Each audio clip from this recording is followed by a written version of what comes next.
से। तो देखो इतिहास में सबसे पहला टॉपिक है आपका भीमबेटका, है ना, जो भीमबेटका एक पाषाणकालीन स्थल है। आप सब जानते भी हैं इस स्थल के बारे में। तो सबसे पहले हम भीमबेटका से ही शुरुआत करते हैं, भीमबेटका के ही बारे में बात करते हैं। तो देखो बच्चों, भीमबेटका की यदि हम बात करें तो भीमबेटका से एग्जाम में जो प्रश्न पूछे जाते हैं, तो सबसे पहला और महत्वपूर्ण प्रश्न होता है इसकी लोकेशन को लेकर, है ना। आप चाहें तो किसी भी एग्जाम के पेपर को उठाकर देख लीजिएगा, आपको मिल जाएगा। भीमबेटका से जो पहला प्रश्न होता है वो होता है इसकी लोकेशन। तो याद रखिएगा भीमबेटका कहाँ पर स्थित है। आपका उत्तर होगा भीमबेटका अब्दुल्लागंज रायसेन में स्थित है। ठीक है, अब्दुल्लागंज रायसेन, अच्छे से रट लो। भीमबेटका कहाँ है? अब्दुल्लागंज रायसेन में। ठीक है, कौन सी नदी के तट पर है? तो ये बेतवा नदी के तट पर है। इस स्थल की खोज किसने की थी? तो इसकी जो खोज की थी या खोज का श्रेय जो जाता है वो जाता है वी.एस. वाकड़कर को। ठीक है, वी.एस. वाकड़कर ने वर्ष 1957-58 में इसे खोजा था। ठीक है, ये 3 प्रश्न आपके हो गए। चौथा प्रश्न, ये यूनेस्को में कब शामिल हुआ? आप कहेंगे वर्ष 2003 में। ठीक है, और यहाँ पर क्या मिला? तो यहाँ पर शैल चित्र युक्त हमें गुफाएं प्राप्त हुई। यहाँ पर गुफाएं मिली हैं जिनमें शैल चित्र बने हैं। ठीक है, अब भीमबेटका के बारे में मैंने आपको बहुत सारे फैक्ट्स पढ़ाए हैं, है ना, कि इसको भारतीय पुरातत्व सर्वेक्षण विभाग ने इसको राष्ट्रीय महत्व का स्थल कब घोषित किया था, यहाँ से क्या क्या मिला, यहाँ से जो गुफाएं मिली उनकी तुलना विश्व की कौन सी गुफाओं से की जाती, तो वो सारे फैक्ट्स भी आप देख लें। परंतु इन फैक्ट्स को आपको भूलना नहीं है। सर हमको भीमबेटका में कुछ भी नहीं पढ़ना, मत पढ़ो, ये पढ़ लो बस, है ना, इतना पढ़ लो, ज्यादा नहीं पढ़ना, अगर वो चीजें याद नहीं हो रही हो तो, है ना, क्योंकि वहां पर बहुत सारा पढ़ाया गया आपको। भीमबेटका में मैंने आपको लगभग 200-300 फैक्ट्स बताए होंगे। अब समस्या ये है कि इतने फैक्ट्स को कैसे याद रख ले, है ना। 200-300 ज्यादा बोलते मेरे, सॉरी, 50 के समथिंग फैक्ट्स हो सकते हैं, है ना। 200-300 तो पूरे पुरातात्विक काल में मिलाकर बन सकते हैं। ठीक है, तो लगभग जो 50-60 फैक्ट्स या उससे भी और ज्यादा फैक्ट्स बन सकते हैं। तो इतने फैक्ट्स को हम याद कैसे रखें, समस्या। तो आप इतने फैक्ट्स याद मत रखो, आप सिर्फ इतने से फैक्ट्स याद रख लो जो आपको स्क्रीन पर दिखाई दे रहे हैं। ठीक है, इतना तो आप कर ही सकते हो, कर सकते हो ना, इतना तो, इतने फैक्ट्स तो याद हो जाएंगे ना।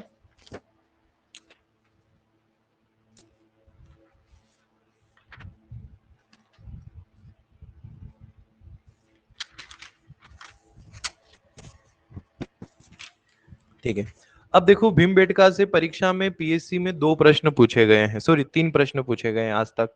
अब 3 प्रश्न क्या क्या है, प्रश्नों को सुनिएगा। भीमबेटका से एक प्रश्न आया हुआ है कि भीमबेटका किस जिले में स्थित है। तो बताइए किस जिले में है, आपका उत्तर हो जाएगा रायसेन। दूसरा प्रश्न आया है कि भीमबेटका को यूनेस्को में कब शामिल किया गया था। कब शामिल किया गया था, आपका उत्तर हो जाएगा 2003। और तीसरा क्वेश्चन आया है, अभी पिछले साल ही पीएससी में आया था, कि भीमबेटका की खोज किसने की। तो भीमबेटका की खोज किसने की, आपका उत्तर हो जाएगा भीमबेटका की खोज की वी.एस. वाकड़कर ने। बताइए इन तीनों ही प्रश्नों के जवाब देने में कहीं से कहीं तक कोई दिक्कत हुई आपको? अगर ये तीनों ही प्रश्न परीक्षा में आते हैं तो कोई दिक्कत होगी आपको?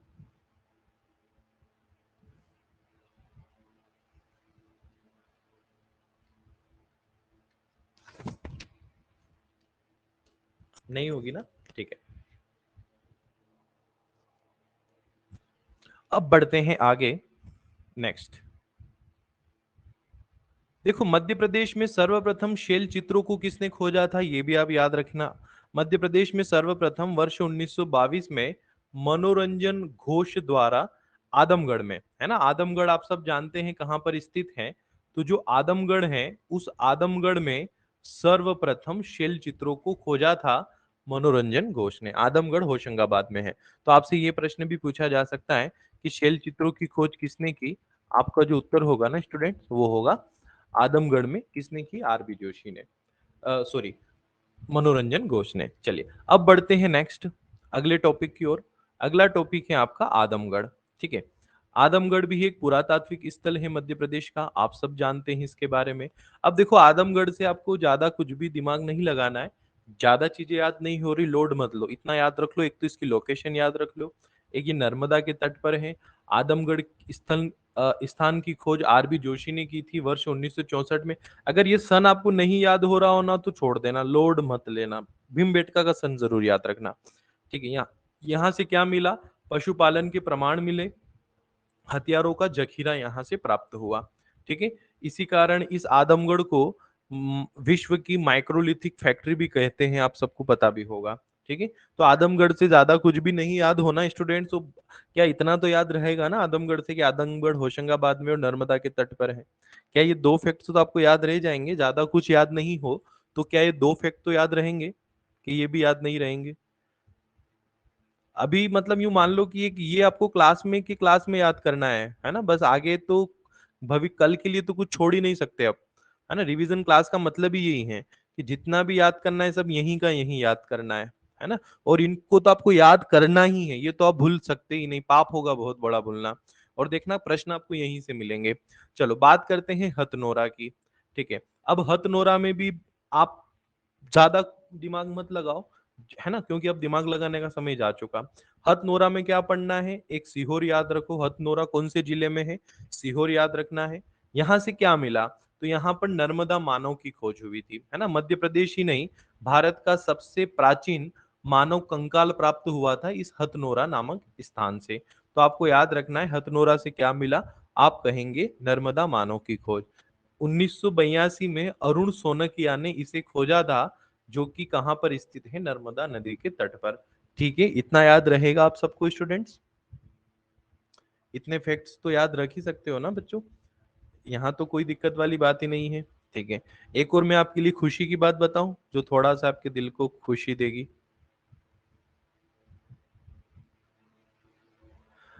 इसके मैं आपको पीडीएफ भी दूंगा, है ना। ये जितने भी नोट्स है ना, इन सब का आपको पीडीएफ भी मिल जाएगा, है ना। ग्रुप में मैं, या ग्रुप जो ग्रुप में नहीं उसको पर्सनली मैं पीडीएफ भी सेंड कर दूंगा, तो आप चाहें तो उसका प्रिंट आउट निकलवा सकते हैं।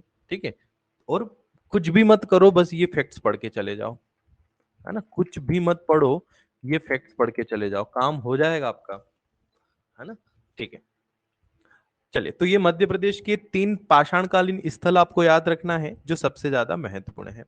अब हम बात करने वाले हैं मध्य प्रदेश के ताम्र पाषाणकालीन स्थल की, है ना। मध्य प्रदेश में ताम्र पाषाण काल, तो मध्य प्रदेश में ताम्र पाषाण काल की बात करें तो मध्य प्रदेश में 2 प्रमुख ताम्र पाषाणकालीन संस्कृतियां रही हैं, है ना। जैसे हमारे देश में कांस्यकालीन संस्कृति कौन सी रही, तो हम बोलते हैं हड़प्पा संस्कृति, है ना। लोह युगीन कौन सी रही, तो हम कहते हैं वैदिक सभ्यता। उसी प्रकार से मध्य प्रदेश में भारत में कई सारी ताम्र पाषाणकालीन संस्कृतियां रही हैं। उन भारत की ताम्रपाषाण कालीन संस्कृतियों में से हमारे मध्य प्रदेश में 2 ताम्रपाषाण कालीन संस्कृतियां रही हैं। एक ताम्रपाषाण कालीन संस्कृति का विस्तार मालवा वाले क्षेत्र में था, जिस कारण से हम उसे मालवा संस्कृति कहते हैं। एक और ताम्रपाषाण कालीन संस्कृति है, वो मालवा क्षेत्र में ही विस्तृत थी, परंतु कायथा वाले क्षेत्र जो उज्जैन और उसके आसपास का क्षेत्र है, कायथा, वहां पर उसका केंद्र था, इसलिए हम उस संस्कृति को नाम देते हैं कायथा संस्कृति।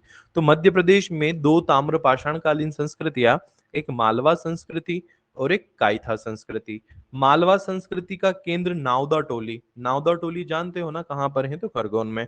अब आप ये सोच रहे होंगे कि सर ये खरगोन में है, फिर भी हमने इसको, खरगोन जो है वो निमाड़ में है, फिर भी मालवा संस्कृति क्यों कह रहे हैं? तो निमाड़ वगैरह ये सारी चीजें पहले नहीं होती थी, जब ताम्रपाषाण कालीन बस्तियां थी तो उनको नहीं पता था कि ये निमाड़ है, कि ये बुंदेलखंड है, कि ये बघेलखंड है। ये तो आज हमने एरियो की पहचान के हिसाब से नाम दे दिए, है ना। तो इसका केंद्र नावदा टोली था, परंतु इसका जो विस्तार था ना वो मालवा में था। ठीक है, कायथा संस्कृति की बात करें तो कायथा संस्कृति का केंद्र कायथा जो कि उज्जैन में है ना। वाराह मिहिर की जन्मभूमि है ये कायथा। तो ये 2 संस्कृतियां थी। अगर परीक्षक कभी पूछ ले कि इन दोनों में से ज्यादा मतलब एक प्रकार से देखा जाए तो शहरी कौन सी थी, मतलब जो कौन सी ज्यादा डेवलप थी, तो आपका उत्तर होगा कायथा संस्कृति, है ना। कायथा संस्कृति ज्यादा डेवलप्ड थी, ये आपको याद रखना है। चलिए, अब बढ़ते हैं आगे अगले फैक्ट की ओर। ठीक है, अब मध्य प्रदेश में कुछ ताम्र पाषाणकालीन स्थल मिले हैं अलग अलग स्थानों पर। इनकी सिर्फ और सिर्फ स्टूडेंट्स आप लोकेशन को याद रख लेना, है ना। ज्यादा आपको कुछ करने की जरूरत नहीं है, आप जो है ना सिर्फ और सिर्फ इनकी लोकेशंस को याद रखेगा, है ना। कहाँ पर क्या मिला ये सारी चीजें आप जानते हो, परंतु मैं जानता हूं कि इतना नहीं पढ़ पा रहे हो ना, तो हमारी क्लास का उद्देश्य यही है कि कम पढ़ो और वो पढ़ो जो परीक्षा में आ रहा है ना। देख लिया मैंने पेपर। चलो, तो अन्य ताम्र पाषाणकालीन स्थलों की बात करें तो देखो, अन्य ताम्र पाषाणकालीन स्थलों की आप याद रखना लोकेशन। एक नागदा, कहाँ पर है, आप कहेंगे उज्जैन में। आवरा कहाँ पर है, मंदसौर में। एरण कहाँ पर है, सागर में। नावदा टोली है ना, जो मालवा संस्कृति का केंद्र था, कहाँ पर है, खरगोन में। काइथा कहाँ पर है, काइथा बच्चों, तो काइथा की बात करें तो ये है उज्जैन में। डांगवाला कहाँ पर है, डांगवाला, तो आप कहेंगे उज्जैन में। गंगा खेड़ी कहाँ पर है, गंगा खेड़ी, तो ये है भोपाल में। ठीक है, तो ये आपको अन्य ताम्र पाषाणकालीन स्थल भी याद रखना है, क्योंकि एग्जाम में जो है ना, यहाँ से भी प्रश्न परीक्षक पूछेगा, इन स्थलों की लोकेशंस पूछेगा, ज्यादा डीपली प्रश्न जनरली नहीं होते हैं। पुरानी परीक्षाओं में बात करें तो नागदा पूछा गया है ना, नागदा में ये पूछा गया है ना, नागदा में ये पूछा गया है, मतलब प्रश्न ये था, है ना, मेरे पास सारे ही प्रश्न हैं जो पुरानी परीक्षाओं में पूछे गए हैं। तो प्रश्न ये पूछा गया था, प्रश्न को सुनिएगा, कि निम्न में से कौन एक ताम्र पाषाणकालीन स्थल है ना। ऑप्शन थे जबलपुर, ठीक है, ऑप्शन थे शहडोल, ठीक है, एक था नागदा, और एक और स्थल, एक और ऑप्शन था नीमच। तो बताइए कौन सा एक ताम्र पाषाणकालीन स्थल है इन चारों में से। वेरी गुड, कौन सा स्थल होगा, आपका उत्तर होगा नागदा, है ना। तो इस प्रकार के ही प्रश्न जनरली परीक्षा में आते हैं, तो आप जो है ना इन स्थलों और इनकी लोकेशंस को थोड़ा याद रखेगा, ये ही आपके लिए महत्वपूर्ण होंगे, है ना। परीक्षा में इसी प्रकार के प्रश्न आपको देखने को मिलेंगे। चलो बच्चों, बढ़ते हैं आगे, अगले फैक्ट्स को डिस्कस करते हैं, अगले फैक्ट्स को देखते हैं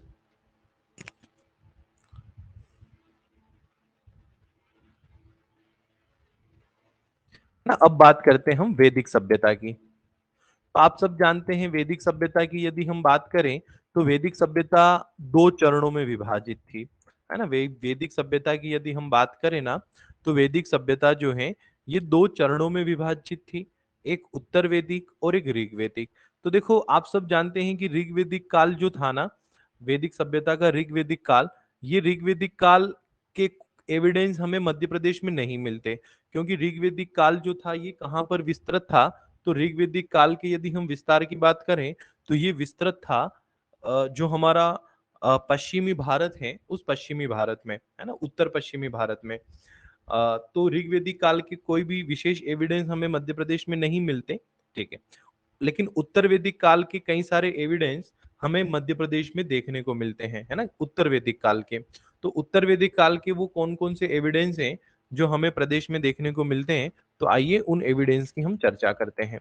तो देखो, उत्तर वैदिक काल की जो जानकारी के स्रोत हैं, उन जानकारी के स्रोतों की बात करें, तो जानकारी स्रोत हैं रामायण, महाभारत, पुराण, है ना, और ब्राह्मण ग्रंथ आदि इस काल के जानकारी के स्रोत हैं, ठीक है। अब उत्तर वैदिक काल की कौन कौन सी घटनाएं मध्य प्रदेश के संदर्भ में महत्वपूर्ण है, एक आपको याद रखना है मनधाता नगर। ये मनधाता नगर कौन से शहर का नाम है प्राचीन, तो वर्तमान में एक शहर है जिसे आप और हम ओमकारेश्वर नाम से जानते हैं, ठीक है। तो जो वर्तमान ओमकारेश्वर है ना, इस ओमकारेश्वर का जो प्राचीन नाम था वो था मंधाता।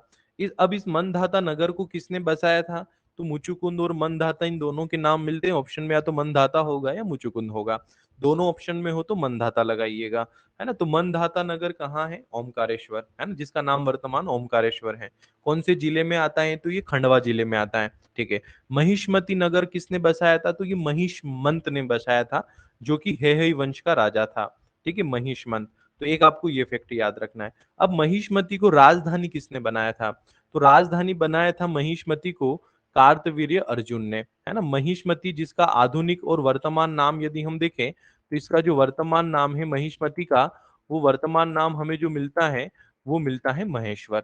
तो कभी ये भी पूछ ले कि महिष्मती का वर्तमान नाम क्या है, तो महेश्वर, ठीक है। और महेश्वर को राजधानी किसने बनाया था, आपका जो उत्तर होगा ना वो होगा कार्तवीर्य अर्जुन। तो परीक्षक ने पटवारी परीक्षा 2017 में ये प्रश्न पूछा है कि निम्न में से कौन सा शहर कार्तवीर्य अर्जुन की राजधानी था। ये पटवारी 2017 में पूछा गया प्रश्न है। तो क्या आप इसका जवाब दे सकते हैं, कौन सा शहर कार्तवीर्य अर्जुन की राजधानी था। ऑप्शन में कई सारे नाम थे, जिनमें एक महेश्वर भी था। तो आपका उत्तर क्या होगा, उन सारे नामों को यदि आप देखेंगे तो आपका उत्तर क्या होगा, महेश्वर, ठीक है। एक हमें उत्तर वैदिक काल में एक निषाद जनजाति का उल्लेख मिलता है ना। एक ग्रंथ है जिसका नाम है ऐतरेय ब्राह्मण ग्रंथ, तो वो फैक्ट आपको याद रखना है। और कारुष वंश, मनु के पुत्र कारुष ने हमारे मध्य प्रदेश के बघेलखंड में कारुष वंश की स्थापना की थी। तो एक फैक्ट साहब ये भी देख लीजिएगा कि मध्य प्रदेश के कौन से क्षेत्र में कारुष वंश का विस्तार था, आप कहेंगे बघेलखंड क्षेत्र में। ठीक है स्टूडेंट, तो ये उत्तर वैदिक काल आपका कंप्लीट हुआ। उत्तर वैदिक काल से जितने भी इंपॉर्टेंट फैक्ट्स पूछे जा सकते हैं वो सारे हमने देख लिए। अब मुझे बताओ कोई भी डाउट किसी को यहाँ तक?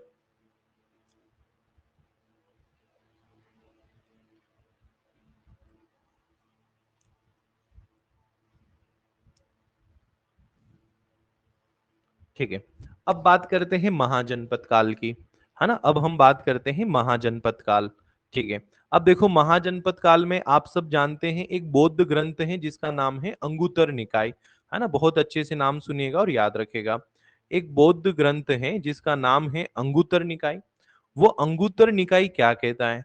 वो अंगुत्तर निकाय कहता है कि लगभग 6वीं शताब्दी ईसा पूर्व भारत जो है ये 16 महाजनपदों में विभक्त था। जैसे आज भारत में 28 राज्य हैं, उसी प्रकार से 6ठी शताब्दी ईसा पूर्व लगभग आज से 2500 साल 2600 साल पहले भारत में 16 राज्य थे।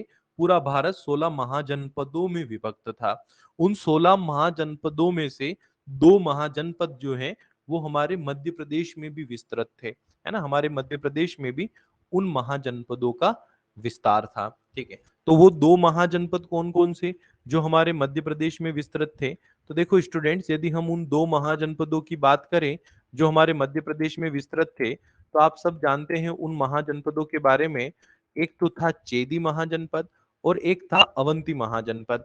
चेदी महाजनपद की यदि हम बात करें तो चेदी महाजनपद जो था ये वर्तमान बुंदेलखंड वाले क्षेत्र में ना, ये यहाँ पर आप देख भी सकते हैं। ये जो बुंदेलखंड वाला क्षेत्र है ना, इस बुंदेलखंड वाले क्षेत्र में इसका विस्तार था। एक नदी है जिसका नाम है केन नदी, आप सबने नाम सुना होगा केन नदी का, है ना। तो उस केन नदी का जो एरिया है वो एरिया, केन नदी के आसपास का जो एरिया है वो इसी महाजनपद के अंतर्गत आता था। ठीक है, राजधानी थी इसकी शुक्तिमती, है ना। और आपने एक महाभारत काल में एक राजा का नाम सुना होगा शिशुपाल, वो चेदी महाजनपद से ही इसका संबंध बताया जाता है।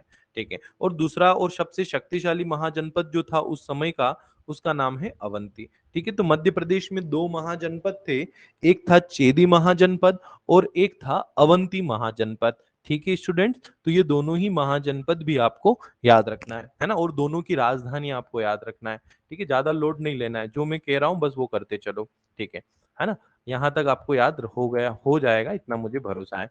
चलिए, अब हम अवंती महाजनपद को थोड़ा सा डिटेल में देख लेते हैं, क्योंकि यहाँ से प्रश्न पूछता है आपका परीक्षक। ठीक है, तो देखो स्टूडेंट, अवंती महाजनपद की बात करें ना, तो अवंती महाजनपद की जो राजधानी है, अवंती महाजनपद की राजधानी, दो राजधानियां थी। उत्तरी राजधानी का नाम उज्जैन था, दक्षिणी राजधानी का नाम महेश्वर था। तो ये दोनों राजधानियां आप याद रखो। उत्तरी राजधानी उज्जैन थी, जबकि दक्षिणी राजधानी महेश्वर थी। परीक्षा में प्रश्न ऐसे ही होंगे कि अवंती महाजनपद की उत्तरी राजधानी कौन सी थी, अवंती महाजनपद की दक्षिणी राजधानी कौन सी थी, है ना। इस प्रकार के प्रश्न होंगे। ठीक है, अब देखो अवंती महाजनपद के बारे में यदि हम और भी फैक्ट्स देखें, तो अवंती महाजनपद में एक राजा का नाम मिलता है जो सबसे ज्यादा फेमस और सबसे ज्यादा प्रमुख राजा था। उस राजा का नाम जो है वो था चंड प्रद्योत। ठीक है, तो चंड प्रद्योत कहाँ का शासक था, ये प्रश्न पूछा गया है परीक्षा में। तो चंड प्रद्योत कहाँ का शासक था? आप कहेंगे चंड प्रद्योत अवंती का शासक था। ठीक है, नेक्स्ट प्रश्न को सुनिएगा। चंड प्रद्योत का वास्तविक नाम महासेन था। चंड प्रद्योत के दो पुत्र थे, एक पाल और एक गोपाल, है ना, ये आपको याद रखना है। इसने उज्जैन पर मतलब अवंती पर लगभग 23 वर्षों तक शासन किया। हाथी पालन कला का इसको जन्मदाता कहा जाता है। और इसके सेनापति का नाम था काक। और ये बिंबिसार, महात्मा बुद्ध और जीवक इनका समकालीन था। मतलब ये जब चंड प्रद्योत शासक था ना, उस समय ये तीनों भी देश में, या फिर हम यूं कहें कि दुनिया में मौजूद थे। इन तीनों का ये समकालीन था, बिंबिसार, महात्मा बुद्ध और जीवक, ये तीनों ही इसके समकालीन थे। ठीक है, बिंबिसार मगध का शासक था, है ना। मगध महाजनपद का राजा था बिंबिसार, जिसने चंड प्रद्योत के रोग उपचार हेतु जीवक को भेजा था, जीवक राज्य वैद्य था। ठीक है, तो ये भी आपको याद रख लेना है। ठीक है स्टूडेंट, तो ये चंड प्रद्योत के बारे में महत्वपूर्ण फैक्ट्स हुए जो एग्जाम की दृष्टि से आपके लिए महत्वपूर्ण हो सकते हैं। उन फैक्ट्स पर हमने चर्चा की। आइए बढ़ते हैं अगले फैक्ट्स की ओर, है ना। देखते हैं और कौन कौन से ऐसे फैक्ट्स हैं महत्वपूर्ण जो और पूछे जा सकते हैं आपसे परीक्षा में। ठीक है, अब हम उन पर बात करते हैं। ठीक है, अब बात करते हैं हम मौर्य वंश की, है ना। मौर्य वंश की बात करते हैं तो देखो, मौर्य वंश की यदि हम चर्चा करें ना बच्चों, तो मौर्य वंश का जो संस्थापक था उसका नाम आपको याद रखना है। मौर्य वंश का जो संस्थापक था वो था चंद्रगुप्त मौर्य। रणचूड़ रायचर्य एक ग्रंथ है ना। रणचूड़ रायचर्य एक ग्रंथ है। ये ग्रंथ ये कहता है कि चंद्र प्रद्योत ने, सॉरी, मौर्य वंश के शासक चंद्रगुप्त मौर्य ने अवंती पर कब्जा किया था और इसमें उसको अवंती अधिपति भी कहा है ना। तो कभी एग्जामिनर प्रश्न करे कि चंद्रगुप्त मौर्य को कौन से ग्रंथ में ये लिखा है कि उसने उज्जैन को अपने कब्जे में ले लिया था, तो रणचूड़ रायचरी। या फिर कौन से ग्रंथ में चंद्रगुप्त मौर्य को अवंती अधिपति कहा गया है, आप कहेंगे रणचूड़ रायचरी। ठीक है। बिंदुसार के समय उसका पुत्र अशोक अवंती का राज्यपाल रहा। ये बौद्ध ग्रंथ दिव्यावदान और दीपवंश में लिखा है। मतलब दिव्यावदान और दीपवंश ये कहते हैं कि चंद्रगुप्त मौर्य का जो उत्तराधिकारी था बिंदुसार, है ना, तो उस बिंदुसार का जो बेटा था अशोक, उस अशोक को बिंदुसार ने नियुक्त किया था अवंती का राज्यपाल, है ना। तो ये आपको याद रखना है कि बिंदुसार के समय अवंती का राज्यपाल कौन था, आप कहेंगे अवंती का राज्यपाल उस समय अशोक था। किस ग्रंथ से जानकारी मिलती है, तो दिव्यावदान और दीपवंश से। ठीक है, नेक्स्ट एक ग्रंथ है जिसका नाम है समंत पासादिका, है ना। अब ये समंत पासादिका ग्रंथ क्या बताता है हमें, तो समंत पासादिका ग्रंथ बताता है कि बिंदुसार के पुत्र अशोक ने अवंती को जीतकर मगध में मिला लिया, है ना। तो परीक्षक पूछेगा कि कौन से ग्रंथ में या किस ग्रंथ से ये जानकारी मिलती है कि बिंदुसार के पुत्र अशोक ने अवंती को जीतकर मगध में मिला लिया, आप कहेंगे समंत पासादी का। ठीक है, समंत पासादी का ये ग्रंथ आपको याद रखना है। ठीक है, तो ये मौर्य वंश की कुछ प्रारंभिक जानकारियां हुई, है ना, जो एग्जाम की दृष्टि से आपके लिए महत्वपूर्ण हो सकती हैं। हालांकि मौर्य वंश से जो प्रश्न आते हैं, अधिकतम प्रश्न अशोक से ही होते हैं। चाहे आप पुराने पेपर उठाकर देख लो, अशोक से ही प्रश्न पूछता है एग्जामिनर। ठीक है, तो बिंदुसार के समय अशोक जो है ना अवंती का राज्यपाल रहा, समंत पासादी का ये हमको बताता है। और दिव्यावदान और दीपवंश ये दो ग्रंथ भी हमें इस हेतु जानकारी देते हैं।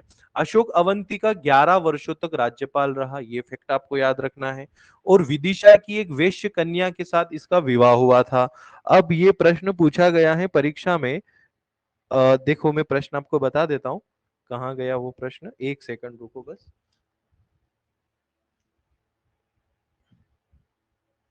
है ना, ये अशोक की पत्नी से रिलेटेड ये प्रश्न परीक्षा में पूछा गया है। एक सेकंड वेट करो, यही मैंने अभी मैंने सारे प्रश्न लिखे हैं वैसे पुरानी परीक्षाओं में जो पूछे गए हैं इतिहास से, है ना, यहीं पर है, एक मिनट।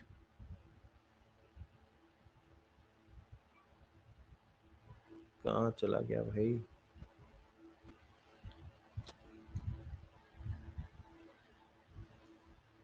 हाँ, ये प्रश्न है। प्रश्न ये है कि निम्न में से कौन सा शहर अशोक की पत्नी महादेवी से संबंधित है। विदिशा, भोपाल, रायसेन और उज्जैन। बताइए कौन सा शहर है।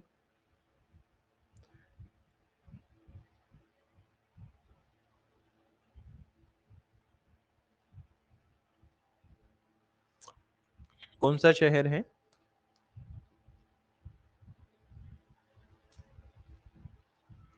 वेरी गुड, है ना, कौन सा शहर है, तो विदिशा। ठीक है, तो यहां से ये प्रश्न आया हुआ है कि अशोक की जो पत्नी थी ना वो विदिशा की थी, है ना। विदिशा की एक सेठ पुत्री थी, एक वेश्य कन्या थी वो, है ना, ये आपको याद रखना है ना। जब अशोक अवंती का राज्यपाल था और इस महादेवी इसका नाम था, है ना, महादेवी इसका नाम था। और इसके दो पुत्र भी थे जिनके नाम आपको याद रखना है। दो पुत्र थे, दोनों पुत्रों के आपको नाम याद रखना है, एक महेंद्र और एक संगमित्रा। ठीक है, अब देखो स्टूडेंट्स, एक और प्रश्न आया है, समग्र सामाजिक सुरक्षा विस्तार अधिकारी, है ना, भर्ती परीक्षा 1 जुलाई 2017 को सुबह 9 बजे की बैच में ये प्रश्न पूछा गया था। एक प्रश्न जो ए एन एम की एग्जाम होती है ना, ANM की, तो 2016 ANM चयन परीक्षा 2016 में भी ये प्रश्न आया है। तो इन दो परीक्षाओं में ये प्रश्न पूछा गया है जो मैं आपसे पूछ रहा हूँ। सम्राट अशोक की पत्नी यहाँ पैदा हुई थी। धार, सिंगरौली, छिंदवाड़ा और विदिशा। ठीक है, तो आपका उत्तर क्या होगा? विदिशा। ठीक है, तो देखो एक और प्रश्न हमको यहाँ पर भी देखने को मिला। ठीक है, तो अशोक की पत्नी से रिलेटेड ये दो प्रश्न आज तक मुझे पुरानी परीक्षाओं में दिखे हैं, जो मध्य प्रदेश में आयोजित हुई हैं परीक्षाएं, तो उन परीक्षाओं में दो प्रश्न देखने को मिले हैं, जो दोनों मैंने आपको बता दिए। ठीक है, अब बात करते हैं अशोक के निर्माणों की, कि अशोक ने क्या क्या निर्माण करवाए हमारे मध्य प्रदेश में। तो अशोक के निर्माण की बात करें तो सबसे पहला और महत्वपूर्ण निर्माण अंधेर का स्तूप। अंधेर का स्तूप कहाँ है? तो ये विदिशा में है ना, रट लो। अंधेर का स्तूप कहाँ है? विदिशा। है ना, जब भारत में उजाला होता है तब विदेश में क्या होता है? अंधेरा होता है। तो कैसे याद रखोगे? अंधेरी का स्तूप कहाँ है? विदिशा। जब भारत में उजाला होता है, विदेशों में क्या होता है? अंधेरा। तो याद रहेगा, अंधेरी का स्तूप आप कहेंगे विदिशा। ठीक है, ट्रिक बता दी मैंने। आगे बढ़ते हैं, सोनारी स्तूप। है ना, सोनारी स्तूप। सोनारी स्तूप कहाँ है? तो रायसेन में। जब आप सोना खरीदने जाते हो तब लोगों से राय लेते हो कि भाई कहाँ पर सस्ता मिलेगा, क्या करना चाहिए, कैसा लेना चाहिए, कौन सी दुकान पर अच्छा मिलेगा, क्योंकि सोना ऐसी चीज है कि हर कोई बेवकूफ बना सकता है ना। सोना बोलकर आपको पीतल दे देगा और आपको पता भी नहीं चलेगा। है ना, तो जब भी हम सोना खरीदने जाते हैं तो बहुत सारे फैमिली वालों से की राय भी लेते हैं, भाई कौन सी शॉप से ले, कौन सा वाला ले, 22 कैरेट ले, 24 कैरेट ले, है ना, बिस्किट लें कि गहने लें कि क्या लें, है ना, राय लेते हैं। तो सोनारी स्तूप कहाँ है? आप कहेंगे रायसेन में। नेक्स्ट बात करें, भोजपुर। भोजपुर स्तूप कहाँ है? तो रायसेन। तो देखो ये कैसे याद रखना, भोजपुर का शिव मंदिर। भोजपुर का शिव मंदिर तो रटा रटा है सबका, वो रायसेन में, तो भोजपुर स्तूप भी कहाँ होगा? रायसेन में। तो विदाउट ट्रिक आपको याद रहेगा। अब वैश्य टेकरी। तो वैश्य टेकरी कहाँ है? तो वैश्य कन्या के साथ अशोक ने विवाह किया था, और उसी वैश्य कन्या के लिए उसने उज्जैन में, क्योंकि उज्जैन का राजा था अशोक, है ना, तो वैश्य टेकरी कहाँ पर है? तो आप याद रखिएगा उज्जैन में। ठीक है, ये भी आसानी से याद रह जाएगा। सांची का स्तूप कहाँ है? तो सांची का स्तूप आप सब जानते हैं रायसेन में है। सतधारा स्तूप कहाँ है? रायसेन में। है ना, सतधारा। है ना, सतधारा कहाँ पर है? आप कहेंगे रायसेन में, इसको भी आप याद रखिएगा। देऊर कोठार, तो कहाँ पर है ये देऊर कोठार? तो आपका उत्तर होगा रीवा में। ठीक है, रीवा। देऊर कोठार। अब देखो देऊर कोठार मतलब आपको ऐसा लग रहा है ना, देऊर कोठार का मतलब जैसे कोई देव की कोठरी की बात हो रही हो, है ना, ऐसे ट्रिक बना रहे हैं अपन। देऊर कोठार की बात करें तो ये देऊर कोठार सुनकर दिमाग में ऐसा आ रहा है ना, जैसे कहीं पर कोई देवों की कोठरी की बात हो रही। देऊर कोठार मतलब देवों की कोठरी, या देवों का कोठरा कोठार, ऐसा कुछ फील हो रहा है ना थोड़ा पढ़कर।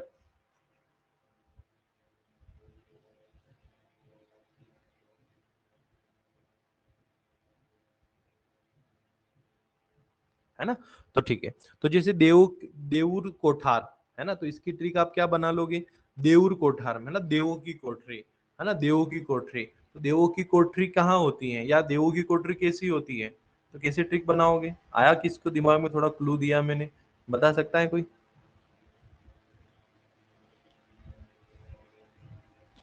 ठीक है, तो रीवा मतलब रिवाज, है ना, रीवा अर्थात की रिवाज। तो कैसे याद रखना है? देऊर कोठार रिवाज मतलब आप कहीं पर भी मंदिर में जाते हो ना, तो वहां पर आपने देखा होगा देवों की कोठरी होती है ना, जो भगवान होते हैं ना, उनका उनकी एक छोटी सी कोठरी होती है जिसमें भगवान बैठे रहते हैं। ठीक है, जिसमें भगवान बैठे रहते हैं, पता है ना, जिसको गर्भगृह बोलते हैं जनरली, है ना, फिर आप पूरा मंदिर होता है ना, भगवान की एक छोटी सी कोठरी होती है ना, देवों की कोठरी होती है ना, तो देऊर कोठार मतलब देवों की कोठरी। तो ये क्या है? ये रिवाज है ना, ये रिवाज है ना, हर जगह मंदिर में ऐसे ही होता है, तो ये क्या है? रिवाज है। तो देऊर कोठार तो देवों की कोठरी रिवाज है ना, इसे आप याद रख लीजिएगा। तो आई थिंक मैंने जो ट्रिक से आपको बताया, तो मुझे भरोसा है कि आपको ये सारे के सारे स्तूप याद रह गए होंगे। फटाफट बताओ, अभी जो ट्रिक से बताएं आप कभी भी नहीं भूलोगे ना? मुझे पता है हो सकता है आपके मन में पहले कंफ्यूजन हो, अंधेर का स्तूप कहाँ है भूल जाते हो, सोनारी का स्तूप कहाँ है भूल जाते हो, देऊर कोठार स्तूप कहाँ है कंफ्यूजन हो जाता है, लेकिन अब कभी कंफ्यूजन नहीं होगा, नहीं होगा ना? नहीं भूलोगे ना? Very good. है ना। तो अब बिल्कुल भी आपको कंफ्यूज नहीं होना है, जो ट्रिक मैंने बताई उस ट्रिक से आपको सारे स्तूप को याद रखना है। चलिए अब बढ़ते हैं आगे कि ये अशोक के कुछ प्रमुख निर्माण हुए जो मध्य प्रदेश में करवाए। अब उसके अलावा और भी स्तूप हैं जो अशोक ने मध्य प्रदेश में जिनका निर्माण करवाया, जैसे कि भरहुत स्तूप। हालांकि ये शुंगों से भी रिलेटेड बताया जाता है। तो भरहुत कहाँ है, तो सतना। ठीक है, भरहुत याद रखिएगा, सतना, है ना, भरहुत सतना। नावदा टोली खरगोन में सबको पता है। तुमेन का स्तूप कहाँ है, गुना में। कारीतलाई कहाँ है, कटनी। कसरावद स्तूप अशोक का कहाँ है, खरगोन में, है ना, इतरबर्डी पहाड़ी पर। ठीक है, मवई कहाँ है, मंडला।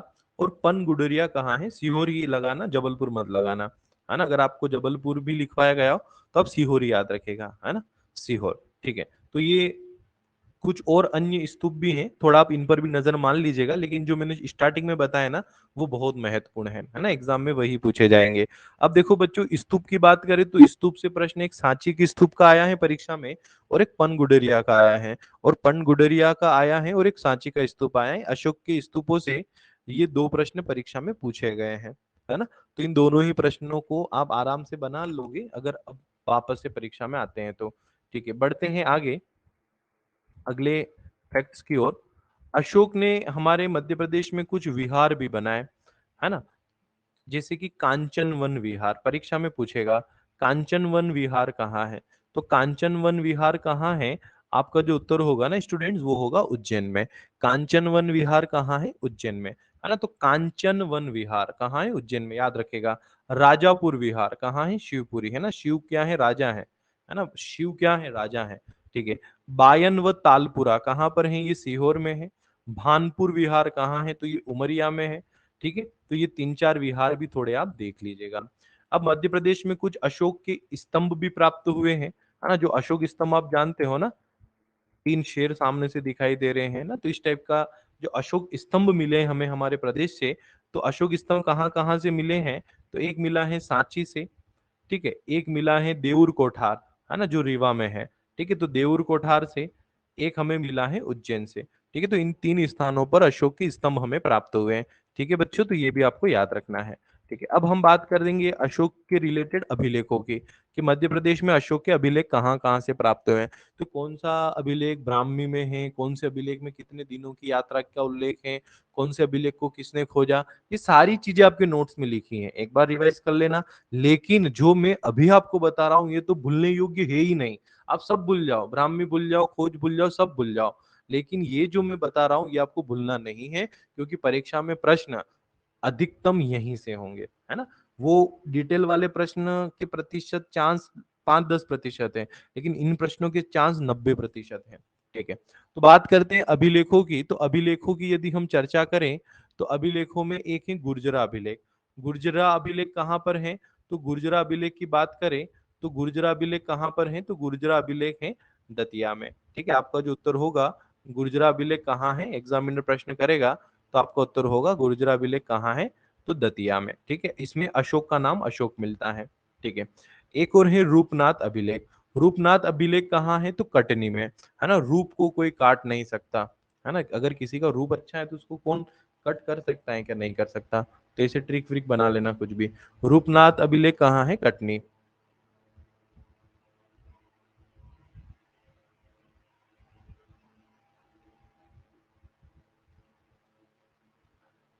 अब बात करते हैं खरवई की। तो खरवई अभिलेख कहाँ है, देखो पनगुडुरिया स्तूप की बात कर ले, अभिलेख की बात कर ले, है ना। तो आपको सीहोर ही याद रखना है, क्योंकि ये बहुत ही विवादित फैक्ट है। इस पर अलग अलग किताबों में अलग अलग डेटा है, लेकिन मैंने काफी रिसर्च करने के बाद इसको पढ़ा है। तो पनगुडरिया की गुफाएं जरूर जबलपुर में लिखी मिली हैं, लेकिन पनगुडरिया के अभिलेख और पनगुडरिया स्तूप ये दोनों ही सीहोर में ही आपको याद रखना है। ठीक है, खरवई अभिलेख कहाँ पर है, रायसेन में। सारो मारो अभिलेख कहाँ है, तो ये शहडोल में है। ठीक है, कोई भी व्यक्ति जिसने कहा भैया सब कुछ मेरा है, सारो मारो, और फिर वो डोलने लगा, तो सारो मारो शहडोल।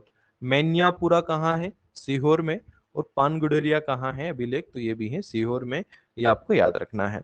ठीक है स्टूडेंट, तो ये अशोक के अभिलेख सबसे महत्वपूर्ण है गुर्जरा, रूपनाथ, स्पन गुडरिया और सारोमारो। ये चार तो आपको याद रखना ही है, बाकी चाहो तो भूल सकते हो, परंतु इन चार की लोकेशन आपको बिल्कुल भी नहीं भूलना है, क्योंकि परीक्षा में यहां से प्रश्न पूछे जा सकते हैं।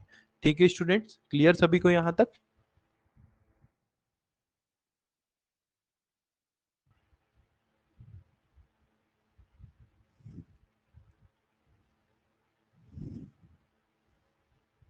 ठीक है, अब बात करते हैं हम शुंग वंश की।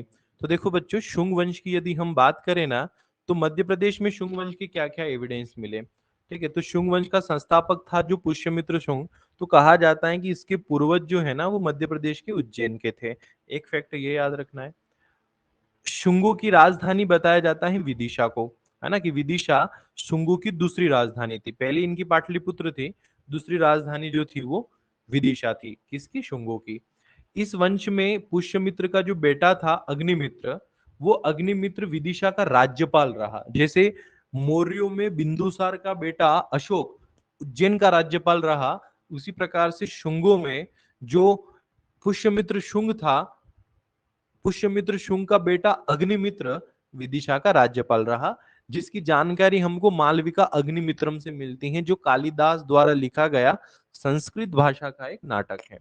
भागभद्र इस वंश का एक नौवां शासक था, जिसके समय पर हेलियोडोरस भारत आया था। ये हेलियोडोरस जो है ना बच्चों, ये यूनान का राजदूत था, एंटी अल्सिट्स का, है ना, ये नाम भी आपको याद रख लेना है। एंटी अल्सिट्स ये यूनान के राजा थे, जिनका ये राजदूत था, और ये भारत आया था। भारत आकर ये वैष्णव धर्म से बड़ा प्रभावित हो गया, और इसने स्वयं वैष्णव धर्म अपना लिया, है ना, और इसने गरुड़ स्तंभ की स्थापना की, और एक विष्णु मंदिर भी बनाया। तो गरुड़ स्तंभ कहाँ है? ये तो ये विदिशा में है। और गरुड़ स्तंभ किसने बनाया? हेलियोडोरस ने बनाया। हेलियोडोरस यूनान के राजा एंटी अल्सिट्स का राजदूत था। ठीक है, तो ये आपका कंप्लीट हुआ शुंग वंश। अब हम बात करते हैं भर्तहरि। तो भर्तहरि उज्जैन के शासक थे, विक्रमादित्य के बड़े भाई बताए जाते हैं। ये उज्जैन के राजा थे भर्तहरि। भर्तहरि के बारे में बात करें तो इनकी तीन रचनाएं आपको याद रखना है: नीति शतक, श्रृंगार शतक और वैराग्य शतक, जो इन्होंने जीवन के अलग अलग काल खंडों में लिखी। नीति शतक इन्होंने जब ये राजा बने थे नए नए तब लिखा था। श्रृंगार शतक इन्होंने जब ये युवा अवस्था में थे तब लिखा था। और वैराग्य शतक को इन्होंने जब ये बिल्कुल अपनी पत्नी से धोखा खा चुके थे और वैराग्य की ओर जब इन्होंने कदम रखा था, तब इन्होंने लिखा था। हाँ, बिल्कुल सही कहा आपने। 102, 104 और 107 ये तीनों में श्लोक हैं। और जो चीज 100 से ऊपर होती है जनरली हम उसको शतक बोलते हैं। क्रिकेट में भी अगर कोई 100 से ऊपर रन बनाए, वो 199 तक रन बना ले तो भी वो शतक ही गिना जाता है। तो उसी प्रकार से 102, 104 और 107 इसमें श्लोक हैं, जिस कारण से हम इसको कहते हैं शतक। ठीक है, तो ये तीनों के क्रम भी याद रखेगा: नीति, श्रृंगार और वैराग्य। अब ये क्या हुआ, पत्नी से धोखा खाकर वैरागी बन गए और ये नाथ संप्रदाय के संत बन गए, है ना। नाथ संप्रदाय जो है ना, गोरखनाथ जिसके गुरु हैं, तो ये नाथ संप्रदाय के संत बन गए। इनकी समाधि है अलवर में, राजस्थान के अलवर में इनकी समाधि है, जहां पर इनकी मृत्यु हुई थी। और भर्तहरि की गुफाएं कहाँ है? मध्य प्रदेश में, तो उज्जैन में है। कुछ भी याद नहीं हो रहा हो, इतना तो याद करना ही है ना। चलिए आगे बढ़ते हैं स्टूडेंट्स, अगले फैक्ट्स की ओर, जो परीक्षा की दृष्टि से महत्वपूर्ण होने वाला है। तो विक्रमादित्य, तो देखो विक्रमादित्य के दरबार के एक तो आपको 9 रत्न थोड़े देख लेना है ना। विक्रमादित्य के दरबार के 9 रत्न, ये वही 9 रत्न हैं जो आप चंद्रगुप्त द्वितीय के दरबार में देखते हो, है ना। क्योंकि बहुत कंफ्यूजन है इतिहास में कि वो 9 रत्न सच में थे कौन से दरबार में, वो विक्रमादित्य एक्चुअल में है कौन। लेकिन इतिहासकार जो है, भारतीय इतिहासकार जो है, वो विक्रमादित्य चंद्रगुप्त द्वितीय को ही मानते हैं। तो भारतीय इतिहास में मैं आपको लिस्ट दे दूंगा उन 9 ही रत्नों की, तो वो आप याद रख लीजिएगा। हालांकि आपके पास है भी है वो लिस्ट नोट्स में, तो आप उस लिस्ट को पढ़ लीजिएगा, है ना। तो विक्रमादित्य के दरबार में 9 रत्न थे। और विक्रम संवत की शुरुआत इन्होंने की, इन्होंने शकों को हराया था, उज्जैन से शकों को खदेड़ा था, जिस उपलक्ष्य में इन्होंने 57 ईसा पूर्व में, है ना, 57-58 ईसा पूर्व में इन्होंने विक्रम संवत की शुरुआत की। 2 साल क्यों लिखते हैं? क्योंकि आप सब जानते हैं विक्रम संवत अगर हम इंग्लिश वर्षों की बात करें ना, तो 2021 में शुरू होगा तो 2022 में खत्म होगा, है ना। कभी भी ऐसा नहीं होता है कि 21 में शुरू हुआ, 21 में ही खत्म हो गया। अगर 22 में शुरू हुआ तो वो 23 में खत्म होगा। मतलब इंग्लिश साल दो होते हैं, एक एक विक्रम संवत में, इसलिए हम लिखते हैं 57-58 ईसा पूर्व। ठीक है, ये आपको याद रख लेना है। चलिए अब बढ़ते हैं आगे। कुछ प्राचीन जनपदों के नाम भी आपको याद रखना है, जो आज किसी और नाम से जाने जाते हैं, पहले किसी और नाम से जाने जाते हैं। तो बात करते हैं दशार्ण। देखो, दशार्ण मतलब कि ऐसे याद रख लो कि रावण है ना, जिसके दश मुक्त थे, जिसको बोलते हैं अपन दशानन। वो कौन था? वो विदेशी था, है ना। तो ऐसे याद रख लो, विदिशा। दशार्ण कौन था? वो श्रीलंका का था ना, तो विदिशा। ठीक है, या विदिशा, है ना। विदिशा मतलब दक्षिण दिशा। तो दशानन कौन सी दिशा में है? तो वो दक्षिण दिशा में था, है ना। विदिशा दक्षिण दिशा। ठीक है। त्रिपुरी की बात करें तो त्रिपुरी तो बच्चा बच्चा जानता है कि त्रिपुरी का मतलब जबलपुर है ना। स्कूल में ही ये फैक्ट बच्चों को पढ़ा दिया जाता है। एरण कहाँ है? सागर, है ना। एरण का प्राचीन नाम जो था, सॉरी, सागर का प्राचीन नाम एरण था। अब वत्स, है ना, तो वत्स कहाँ है? ग्वालियर। अब मुझे बताओ कि ग्वालियर का नाम ग्वालियर कैसे पड़ा? तो आप बोलते हो कि सर एक ऋषि थे, है ना, उन ऋषि के नाम पर इस शहर का नाम ग्वालियर पड़ गया। तो ऋषि क्या बोलते हैं लोगों को? वत्स, है ना। तो वत्स, ग्वालियर वाले जो ऋषि थे, है ना, तो उन्होंने वत्स कहा। इसे ही रट लेना कि ग्वालियर का प्राचीन नाम वत्स था। चेदी किसका नाम था? तो खजुराहो का, है ना। चेदी एक महाजनपद था पूरा, लेकिन खजुराहो का नाम चेदी हमें प्राचीन ग्रंथों में देखने को मिलता है। नलपुर कहाँ है? शिवपुरी में। तो ये भी आप सब जानते हो, नलपुर कहाँ है? शिवपुरी, है ना। नलपुर आप कहेंगे शिवपुरी। अब देखो, जो भगवान शिव जो होते हैं ना, आपने शिवलिंग देखा होगा, तो आपने देखा होगा कि हमेशा शिवलिंग पर एक पानी की जो धारा होती है ना, वो हमेशा गिरती रहती है ना।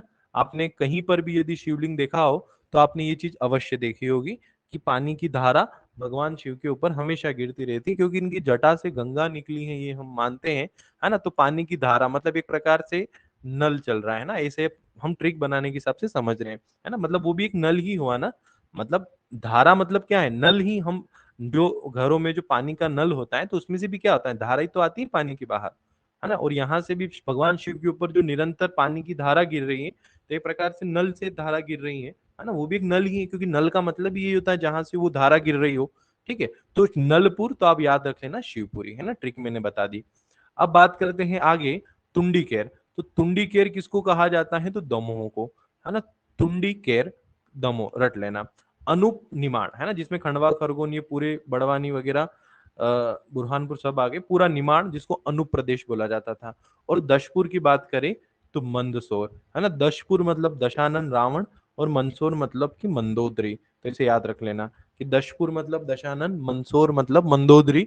दशानन और मंदोदरी, रावण का ससुराल भी कहा जाता है मंदसौर को, अर्थात कि दशपुर को। ठीक है स्टूडेंट, तो यहां तक ये आपको याद रखना है। बढ़ते हैं आगे। कुषाण वंश। मध्य प्रदेश में कुषाण वंश के एविडेंस कहाँ कहाँ से मिले? तो कुषाण वंश के एविडेंस की बात करें तो महात्मा बुद्ध की एक प्रतिमा भेड़ाघाट से प्राप्त हुई है, जो गांधार शैली में निर्मित थी, है ना। तो गांधार शैली में निर्मित एक प्रतिमा प्राप्त हुई है महात्मा बुद्ध की। कहाँ से? कुषाण, कहाँ से? भेड़ाघाट से। 757 सिक्के कुषाण शासकों के प्राप्त हुए हैं। कहाँ से? तो ये प्राप्त हुए हैं शहडोल से। ठीक है, तो शहडोल से 757 सिक्के मिले हैं कुषाण शासकों के, तो ये भी आपको याद रखना है। आगे बात करें तो विमकड फिसेस, है ना, जो इस कुषाण वंश का राजा था, इसके सिक्के मिले हैं विदिशा से। परीक्षक प्रश्न करेगा, विमकड फिसेस के सिक्के कहाँ से प्राप्त हुए हैं? आप कहेंगे विदिशा से। और इसका जो संस्थापक था ना बच्चों, उस संस्थापक का नाम याद रखिएगा, कुजुल कटफिसेस, है ना। भारत के इतिहास में वैसे भी आप इसके बारे में पढ़ते हो। आगे बात करें यदि हम शक वंश, तो शक वंश, शक राजा, शक शासकों का अधिकार मालवा पर था, है ना। एक आपको बात याद रखना है ना, मालवा जो है ना, उस मालवा पर शक शासकों का अधिकार था, और मालवा में भी खासकर उज्जैन में, है ना। ठीक है, इसीलिए तो चंद्रगुप्त द्वितीय ने या विक्रमादित्य ने शकों को यहाँ से खदेड़ा था, शकों को यहाँ से भगाया था।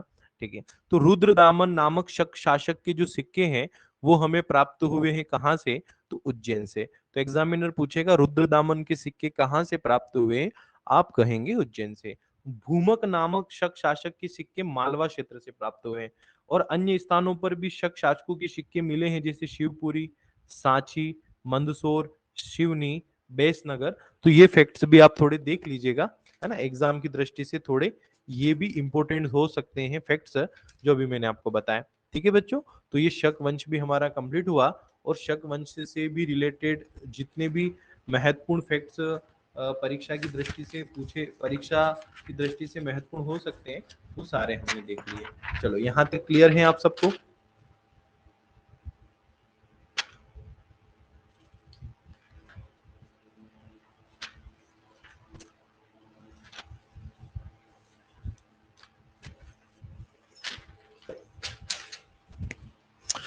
ठीक है, बढ़ते हैं आगे। सातवाहन वंश। तो सातवाहन वंश की बात करें तो सातवाहन वंश में हमें गौतमी पुत्र सातकर्णी के सिक्के प्राप्त हुए उज्जैन से। ये पटवारी में पूछा गया प्रश्न है, ये सब इंस्पेक्टर में पूछा गया प्रश्न है, ये कांस्टेबल में पूछा गया प्रश्न है, ये एएनएम चयन परीक्षा में पूछा गया प्रश्न है, ये एएनएम चयन परीक्षा में 2 बार पूछा है। ये पुलिस कांस्टेबल 18 नवंबर 2017 में पूछा गया प्रश्न है। ये प्रश्न पूछा गया जेल प्रहरी 25 जुलाई को प्रश्न पूछा गया है। ये प्रश्न पूछा गया एमपीटी असिस्टेंट मैनेजर में प्रश्न पूछा गया है। ये लैब टेक्नीशियन 2015 में प्रश्न पूछा गया है। ये प्लाटून कमांडर 2015 में प्रश्न पूछा गया है। सब इंजीनियर भर्ती परीक्षा 2016 में प्रश्न पूछा गया है। तो अब आप समझ सकते हैं ये प्रश्न कितना महत्वपूर्ण है ना, कितना महत्वपूर्ण प्रश्न है ये। गौतमीपुत्र सातकर्णी के सिक्के प्रदेश में कहाँ से प्राप्त हुए हैं, है ना, कितनी प्राचीन मतलब पुरानी परीक्षाओं में ये प्रश्न पूछा है। तो गौतमीपुत्र सातकर्णी के सिक्के कहाँ से प्राप्त हुए हैं, आपका जो उत्तर होगा वो उत्तर होगा उज्जैन। रट लो बिल्कुल, है ना, उज्जैन। अब सीरी सात नामक सिक्के कहाँ से प्राप्त हुए हैं, तो जबलपुर, उज्जैन, होशंगाबाद और देवास, इन 4 स्थानों से सीरी सात नामक शासक के सिक्के प्राप्त हुए, है ना। बाकी और मैंने आपको डिटेल नोट्स में लिखवा रखी है, तो आप उनको पढ़ लीजिएगा। परंतु ये जितनी चीजें मैं यहाँ बता रहा हूँ ना, ये तो आपको याद रखना ही है, भले आप नोट्स पढ़ रहे हो कि नहीं पढ़ रहे हो कोई बात नहीं, पर ये तो आपको पढ़ना ही है बच्चों। आभीर वंश, है ना, नेक्स्ट वंश की बात करते हैं, वो है आपका आभीर वंश। अब देखो आभीर वंश को यदि हम देखें तो आभीर वंश का जो संबंध है ना, वो संबंध बताया जाता है निमाड़ से, है ना, और इसका संस्थापक बताया जाता है ईश्वर सेन को, है ना, ये आप याद रखना। नेक्स्ट बात करें बोधि वंश की, तो बोधि वंश जो था ये त्रिपुरी वाले एरिया, मतलब जबलपुर वाले एरिया में इसका विस्तार था, है ना। तो लोकेशन बिल्कुल आपको याद रखना है। और इसके प्रमुख शासकों में नाम मिलते हैं श्री बोधि, वसु बोधि, शिव बोधि और चंद्र बोधि, है ना। ये कुछ प्रमुख शासक थे इस वंश के, जिनके नाम हमें देखने को मिलते हैं। ठीक है स्टूडेंट, तो ये भी फैक्ट्स आपको याद रखना है सारे। मग वंश जो कि बघेलखंड में विस्तृत था, मग वंश की बात करें या मग शासकों की बात करें, तो मग शासकों में जो प्रथम शासक हमें देखने को मिलता है वो मिलता है भीमसेन, और मग वंश जो कि मध्य प्रदेश के बघेलखंड वाले एरिया में विस्तृत था। वाकाटक वंश जो कि बुंदेलखंड में विस्तृत था, केपी जायसवाल के अनुसार, है ना। वाकाटक वंश ये भी आपको याद रखना है। संस्थापक इसका बताया गया है विंध्य शक्ति, है ना, कि विंध्य शक्ति जो है वो इस वाकाटक वंश का संस्थापक था, और इसकी जो राजधानी थी ना वो विदिशा थी, है ना, राजधानी विदिशा थी वाकाटक वंश की। तो ये फैक्ट्स भी आपको याद रखना है। बढ़ते हैं आगे अगले फैक्ट की ओर। नेक्स्ट है नागवंश। तो नागवंश की बात करें तो नागवंशों नागों की जो राजधानी थी वो विदिशा थी, और नागवंश का जो संस्थापक बताया जाता है वो बताया जाता है वृषनाग। ठीक है, तो बस ये इतनी ही चीजें आपको याद रखना है, संस्थापक वृषनाग और राजधानी जो थी ना वो थी विदिशा। नेक्स्ट बात करें, अब बात करते हैं गुप्त वंश की, कि मध्य प्रदेश में गुप्त वंश के क्या क्या हमें एविडेंस देखने को मिलते हैं। तो गुप्त वंश के एविडेंस की बात करें स्टूडेंट, तो गुप्त वंश का संस्थापक कौन था, श्रीगुप्त। श्रीगुप्त के पश्चात घटोत्कच, चंद्रगुप्त प्रथम, समुद्रगुप्त ऐसे शासक हुए इसमें, लेकिन समुद्रगुप्त इस वंश का सबसे प्रमुख शासक या इस वंश का वास्तविक संस्थापक आप बोल सकते हो, है ना, जिस जो वास्तविक मायने में इस वंश का संस्थापक था। कौन, समुद्रगुप्त। समुद्रगुप्त से रिलेटेड मध्य प्रदेश में जो पहला फैक्ट हमें देखने को मिलता है वो फैक्ट देखने को मिलता है कि इसने मध्य प्रदेश में स्वभोग नगर की स्थापना की थी। ये अपने जीवन के अंतिम समय में मध्य प्रदेश में आया था, और मध्य प्रदेश में आकर मध्य प्रदेश में ये ठहरा था। ठीक है, और इसने वहां पर स्वभोग नगर बसाया था। तो परीक्षक पूछेगा कि स्वभोग नगर की स्थापना किसने की थी, आप कहेंगे स्वभोग नगर की स्थापना की थी समुद्रगुप्त ने, या स्वभोग नगर नाम से किसे जाना जाता है, आप कहेंगे सागर को। अब इसकी इलाहाबाद प्रशस्ति है, वो इलाहाबाद प्रशस्ति क्या कहती है, तो वो कहती है कि इसने मध्य प्रदेश में खरपरिक और सनकानिक जातियों को युद्ध में हराया था। इसने विदिशा के शक सामंत श्रीधर वर्मन को युद्ध में हराया था, और नागवंशी शासक गणपति नाग व नागसेन को इसने हराया था। ठीक है, तो ये भी आपको याद रखना है, किसके बारे में, समुद्रगुप्त के बारे में। ठीक है, रामगुप्त की बात करें तो रामगुप्त संभवतः ये समुद्रगुप्त का बेटा था रामगुप्त। और रामगुप्त जो था, इस रामगुप्त के जो सिक्के हैं ना, वो सिक्के हमें प्राप्त हुए हैं विदिशा से, है ना। तो ये आपको याद रखना है, रामगुप्त के सिक्के विदिशा और सागर से हमें प्राप्त हुए हैं। और इससे रिलेटेड एक अभिलेख भी है, दुर्जनपुर अभिलेख, जहां पर एक जैन तीर्थंकर की मूर्ति की स्थापना का उल्लेख है। तो दुर्जनपुर अभिलेख कहाँ से मिला, आप कहेंगे विदिशा। और दुर्जनपुर अभिलेख का संबंध किससे है, तो आप कहेंगे वो रामगुप्त से है। ठीक है, तो ये फैक्ट्स भी आपको याद रखना है। अब उसके बाद बात करते हैं चंद्रगुप्त द्वितीय की, क्योंकि रामगुप्त के भाई थे, समुद्रगुप्त के बेटे थे चंद्रगुप्त द्वितीय। इन्होंने उज्जैन को अपनी दूसरी राजधानी बनाया, है ना। इनकी जो पहली राजधानी थी वो पाटलिपुत्र थी। पाटलिपुत्र के अतिरिक्त तो ये उज्जैन को भी अपनी राजधानी बनाते हैं। मालवा के शक शासकों को इन्होंने हराया था, शकारी की उपाधि धारण की थी, विक्रमादित्य की उपाधि धारण की थी। इनको इतिहासकारों ने श्रेष्ठतम नगर उज्जैन का स्वामी कहा है, तो कभी परीक्षक पूछे किसे श्रेष्ठतम नगर उज्जैन का स्वामी कहा गया है, आप कहेंगे चंद्रगुप्त द्वितीय को। इनसे रिलेटेड अभिलेख हैं उदयगिरी का और एक सांची का दान अभिलेख, ठीक है, जो कि चंद्रगुप्त द्वितीय का था। ठीक है, ये गुप्त वंश कंप्लीट हुआ। अब गुप्त वंश के निर्माणों की बात करते हैं। तो गुप्त वंश से रिलेटेड एक अभिलेख हमें देखने को मिलता है, सांची का अभिलेख, जो भी मैंने कहा ना, चंद्रगुप्त द्वितीय का अभिलेख था, जिसमें उन्होंने दान दिया था सांची के आर्य संघ को, जिसका उल्लेख है। तो सांची अभिलेख कहाँ से मिला, रायसेन से, चंद्रगुप्त द्वितीय का है। तुमेन अभिलेख जो कि अशोकनगर से प्राप्त हुआ। तुमेन अभिलेख की बात करें तो ये अशोकनगर से प्राप्त हुआ, कुमारगुप्त प्रथम का है। और इसमें राजा को शरतकालीन सूर्य की भांति कहा गया है। तो कभी एग्जामिनर पूछे किस अभिलेख में राजा को शरतकालीन सूर्य की भांति कहा, आप कहेंगे तुमेन अभिलेख। एरण अभिलेख की बात करें स्टूडेंट्स, तो एरण अभिलेख कहां पर है, एरण अभिलेख है सागर में। ठीक है, एरण अभिलेख की बात करें तो एरण अभिलेख आपका उत्तर होगा सागर। इसमें सती प्रथा का प्रमाण मिलता है। भानुगुप्त नामक राजा था, है ना, उसका जो सेनापति था, उसकी उसकी मृत्यु होती है तो उसकी पत्नी सती हो जाती है, इस बात का उल्लेख मिलता है। और इस अभिलेख में तोरमाण के आक्रमण की भी जानकारी मिलती है कि तोरमाण ने भारत पर आक्रमण किया था, हुण शासक था ये तोरमाण। ठीक है, एक अभिलेख है सुपिया अभिलेख, कहां से प्राप्त हुआ, तो सुपिया अभिलेख की बात करें तो सुपिया अभिलेख प्राप्त हुआ है रीवा से, है ना, सुपिया रीवा, है ना, पिया मतलब रिवाज है पीने का, है ना, तो पिया रिवाज रीवा। मंसूर अभिलेख कहां से प्राप्त हुआ, मंसूर से, जिसमें रेशम बुनकरों की जानकारी प्राप्त होती है ना। ठीक है, नेक्स्ट बात करें, उदयगिरी अभिलेख विदिशा में है। ठीक है, ये आपको याद रखना है। अब गुप्त वंश के शासकों ने हमारे मध्य प्रदेश में क्या क्या निर्माण करवाए, तो यदि हम उन निर्माणों की बात करें जो निर्माण गुप्त शासकों ने हमारे मध्य प्रदेश में करवाए, तो कुछ प्रमुख मंदिर हैं जो गुप्त शासकों ने बनवाए। एक खोह का शिव मंदिर, खोह का शिव मंदिर कहां पर है ये खोह का शिव मंदिर, तो आपका उत्तर होगा सतना। ठीक है, खोह का शिव मंदिर कहां पर है, आप कहेंगे सतना। ठीक है, खतरा और सतना, है ना, खोह, है ना, तो ऐसे कुछ भी आप ट्रिक बनाकर इसको रटिएगा, है ना, खोह का शिव मंदिर तो सतना। नचना कुठार का पार्वती मंदिर, है ना, तो नचना कुठार का पार्वती मंदिर कहाँ है, तो अजयगढ़ पन्ना, है ना। जब अजय होती है, जब जय होती है, तब सब नाचने लगते हैं। तो नचना कुठार कहाँ है, नचना कुठार अजयगढ़ पन्ना में। भूमरा का शिव मंदिर कहाँ है, सतना, है ना। भूमरा बॉलर का नाम सुना होगा आपने, तो सबको बहुत सता रहा है वो उसकी यॉर्कर से, है ना, बहुत अच्छी बॉलिंग करता है, तो सबको वो क्या कर रहा है, सता रहा है। तो भूमरा का शिव मंदिर याद रखेगा सतना।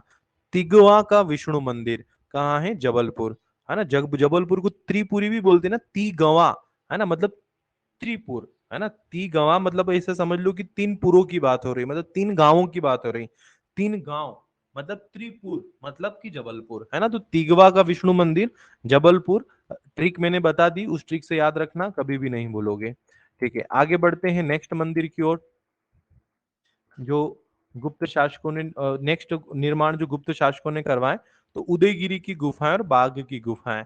क्या सर हम कितना पढ़े इन गुफाओं में, तो बच्चों ज्यादा नहीं पढ़ पा रहे हो टेंशन मत लो, आप सिर्फ और सिर्फ इनकी लोकेशन तो याद रख लो एटलीस्ट, है ना।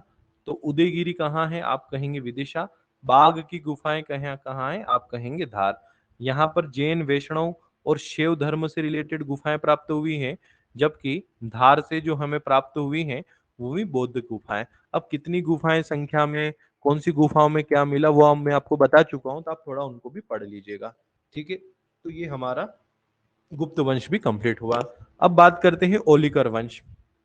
तो ओलिकर वंश की बात करें तो ओलिकर वंश को यदि हम देखें ना, तो ओलिकर वंश कहाँ है, तो ओलिकर वंश कहाँ है, तो मंदसौर में है ना, मतलब कि दशपुर अर्थात मंदसौर इनकी राजधानी था, है ना। और इस वंश के प्रमुख शासकों के नाम आपको याद रखना है, नरवर्मन, ठीक है, नरवर्मन, यशोवर्मन और विश्ववर्मन, है ना, जो कि इस वंश के प्रमुख शासक थे। ठीक है, अब देखो आगे बढ़ते हैं, गुर्जर प्रतिहार वंश, है ना, बहुत ही महत्वपूर्ण वंश था ये भी, यहाँ से भी प्रश्न परीक्षा में आते हैं। तो गुर्जर प्रतिहार वंश की जो शाखा हमारे मध्य प्रदेश में स्थापित हुई ना, वो स्थापित हुई उज्जैन में, है ना। कभी परीक्षक ऐसा प्रश्न करें कि गुर्जर प्रतिहारों की शाखा मध्य प्रदेश में कहाँ स्थापित हुई, आप कहेंगे उज्जैन में। ठीक है, इसका जो संस्थापक था ना, वो संस्थापक का नाम याद रखिएगा, नागभट्ट प्रथम, है ना, क्योंकि नागभट्ट एक और हुआ है, तो नागभट्ट प्रथम, है ना, इसका संस्थापक था। ये पूछा गया है पिछले साल की परीक्षा में, पीएससी ने एक परीक्षा आयोजित करवाई थी जो कृषि विभाग से संबंधित थी, उसमें प्रश्न आया था कि उज्जैन के गुर्जर प्रतिहार वंश का संस्थापक कौन था, नागभट्ट प्रथम। ठीक है, अब नागभट्ट द्वितीय होता है, और नागभट्ट द्वितीय क्या करता है, इस राजधानी को बदल देता है, जो राजधानी उज्जैन में थी ना, उस राजधानी को शिफ्ट कर देता है कहां पर, कन्नौज। तो कभी एग्जामिनर पूछे कि किस गुर्जर प्रतिहार शासक ने अपनी राजधानी को उज्जैन से कन्नौज शिफ्ट किया, आपका जो उत्तर होगा ना स्टूडेंट्स, वो होगा नागभट्ट द्वितीय। नेक्स्ट है मिहिर भोज। अब ये जो मिहिर भोज था, ये इसके समय अरब यात्री सुलेमान भारत आता है ना, इसके समय फिर राजधानी को शिफ्ट किया गया, हालांकि ग्वालियर इनकी राजधानी होती है। और मिहिर भोज उपाधि धारण करता है आदि वाराह, मिहिर और प्रभास की, तो ये मिहिर भोज की तीनों उपाधियां भी आपको याद रखना है। ठीक है, अब बात करते हैं गुर्जर प्रतिहार वंश के निर्माण जो इन्होंने हमारे मध्य प्रदेश में करवाए। तो निर्माणों में सबसे पहला निर्माण यदि हम देखें तो वो है तेली का मंदिर। ठीक है, तेली का मंदिर जो कि दक्षिण शैली में बना मंदिर है, जो कि ग्वालियर में स्थित है। इसके बारे में सारी जानकारियां नोट्स में है, वहां से पढ़िएगा, परंतु लोकेशन आपको मस्ट याद रखना है। चतुर्भुज मंदिर कहां पर है, तो ये भी ग्वालियर में है। मनखेड़ा का सूर्य मंदिर टीकमगढ़। अब ट्रिक बता देता हूं, देखो तेली का मंदिर ग्वालियर, ये तो इतना यूनिवर्सल क्वेश्चन है कि सबको पता है। चतुर्भुज मंदिर ग्वालियर याद रखिएगा। मन खेड़ा का सूर्य मंदिर, तो मन और टिकम मतलब कोई बोलते ना कि ये मेरे मन में टिका हुआ है ना, ऐसा बोला जाता है ना कि ये मन में टिक गया है मेरे, है ना। तो मन खेड़ा मतलब मन में है ये, मतलब मन में टिका हुआ है ना, तो इसे याद रखिएगा, है ना। दिल में बैठ गया ये, है ना, दिल में बैठना, दिल में समा जाना, मतलब मन में टिक जाना। चलो बात करते हैं ग्यारसपुर। तो ग्यारसपुर, ग्यारसपुर के मंदिर कहाँ है, तो ये विदिशा में है ना, जो कि गुर्जर प्रतिहारों से संबंधित है। तो देखो विदेशी लोग ग्यारस व्यारस को नहीं मानते हैं ना, आपको पता ही होगा, तो इसे याद रख लेना। केलधार, तो जहां पर भी धार और नल की बात आती है वहां आप शिवपुरी लगा दीजिएगा, है ना। तो केलधार का शिव मंदिर कहाँ है, आप कहेंगे केलधार का शिव मंदिर कहाँ है, तो ये है शिवपुरी में। ठीक है स्टूडेंट, तो ये गुर्जर प्रतिहारों के निर्माण कंप्लीट हुए। अब बात करते हैं कलचुरी वंश की। तो मध्य प्रदेश में कलचुरियों की दो शाखाएं थी, एक शाखा थी महिष्मती और एक शाखा जो थी ना वो थी त्रिपुरी में, है ना। कलचुरियों की दो शाखा थी मध्य प्रदेश में, एक महिष्मती में और एक थी त्रिपुरी में। अब महिष्मती शाखा में जो शासक हुए ना प्रमुख, उन प्रमुख शासकों की बात करें तो कृष्णराज, शंकरगण और बुद्धराज। ठीक है, ये तीन शासक हुए। वहीं हम त्रिपुरी के कलचुरियों की बात करें तो त्रिपुरी के कलचुरियों में हमें जो संस्थापक मिलता है इन त्रिपुरियों के त्रिपुरी के कलचुरी वंश का, तो उस संस्थापक का नाम आपको याद रखना है, और वो नाम था वामराज या वापराज देव, है ना, दोनों नाम मिलते हैं, वापराज या वामराज देव इसके संस्थापक थे। तो ये फैक्ट्स आपको याद रखना है कि त्रिपुरी के कलचुरी वंश का संस्थापक कौन था, आप जो कहेंगे, आपका जो उत्तर होगा वो होगा वापराज देव, है ना। संस्थापक कौन थे, वापराज देव। अन्य शासक युवराज देव, गंगे देव, कर्ण देव, है ना, ये इस वंश में और भी शासक हुए। ठीक है, ये आपको याद रख लेना है। गंगे देव का युद्ध भी हुआ था, राजा भोज के साथ। कहाँ राजा भोज, कहाँ गंगू तेली, जिसमें गंगेदेव युद्ध हार गए थे। ठीक है, अब बात करते हैं निर्माण। तो 64 योगिनी मंदिर कहाँ है भैया? 64 योगिनी तो ये जबलपुर में है ना। इसके बारे में सारे फैक्ट्स नोट्स में है, परंतु आपको लोकेशन याद रखना है, परीक्षा में लोकेशन ही पूछी जाती है 99%। त्रिपुर सुंदरी मंदिर कहाँ पर है? त्रिपुर सुंदरी मंदिर, तो त्रिपुर सुंदरी मंदिर की बात करें तो ये भी पड़ता है कहाँ पर? तो आप कहेंगे जबलपुर में। ठीक है, त्रिपुर, त्रिपुर का मतलब ही जबलपुर होता है। ठीक है, नेक्स्ट बात करें नोहटा, है ना, नोहटा का शिव मंदिर। ठीक है, तो नोहटा, है ना, मतलब नोट, मतलब जिसके पास नोट होते हैं वो दमदार होता है। तो नोहटा का शिव मंदिर कहाँ है? दमो, है ना। नोटा मतलब कि नोट, है ना, जिसके पास नोट होते हैं वही तो दमदार होता है। ठीक है, तो नोहटा का शिव मंदिर कहाँ पर है? दमोह में। विराटेश्वर मंदिर शहडोल, है ना, विराट रूप देखकर पूरी पृथ्वी डोल गई, तो विराटेश्वर मंदिर कहाँ है? शहडोल में। और त्रिआयतन कर्ण मठ अमरकंटक, देखो अमरकंटक से 3 नदियां निकली हैं, नर्मदा, सोन, जोहिला, है ना, तीनों आसपास से निकली अमरकंटक से। त्रिआयतन, है ना, मतलब 3 नदियां निकली है वहां से, है ना। त्रिआयतन कर्णमठ अमरकंटक। तो इस प्रकार से ट्रिक बता दी मैंने, आप याद रख लीजिएगा। ठीक है स्टूडेंट, तो ये कलचुरी वंश हमारा कंप्लीट हुआ।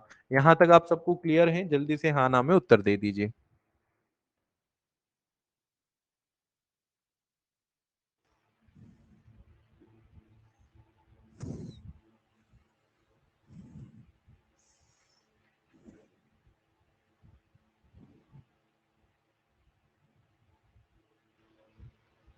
ठीक है, तो अब देखो जितना हमने पढ़ा, है ना, जितना अभी तक हमने पढ़ा है ना, अब मैं आपसे पुरानी परीक्षाओं में इतनी फैक्ट से पूछे गए प्रश्न आपसे पूछता हूँ, देखता हूँ वो प्रश्न आप बना सकते हो कि नहीं बना सकते हो तैयार सब? जितना हमने पढ़ा है वहां से परीक्षा में आज तक क्या क्या प्रश्न आए हैं? ठीक है, तो प्रश्न नंबर 1 आप सुनिएगा। प्रश्न नंबर 1 है, मध्य प्रदेश के जबलपुर में, मध्य प्रदेश के जबलपुर जिले में कलचुरी शासकों की राजधानी कहां पर थी? ऑप्शन सुनिएगा। नंबर 1 त्रिपुरी, नंबर 2 गढ़ा, नंबर 3 भेड़ाघाट, नंबर 4 सिहोरा। ये काराधान सहायक परीक्षा 2010 में आया था। वेरी गुड, वेरी गुड, है ना। तो नंबर 1 त्रिपुरी। नंबर 2 प्रश्न को सुनिएगा, है ना, नंबर 2 प्रश्न सुनिएगा। प्राचीन भारत में सती प्रथा के प्रचलन का प्रथम पुरातात्विक साक्ष्य निम्नलिखित स्थलों में कहां से प्राप्त हुआ?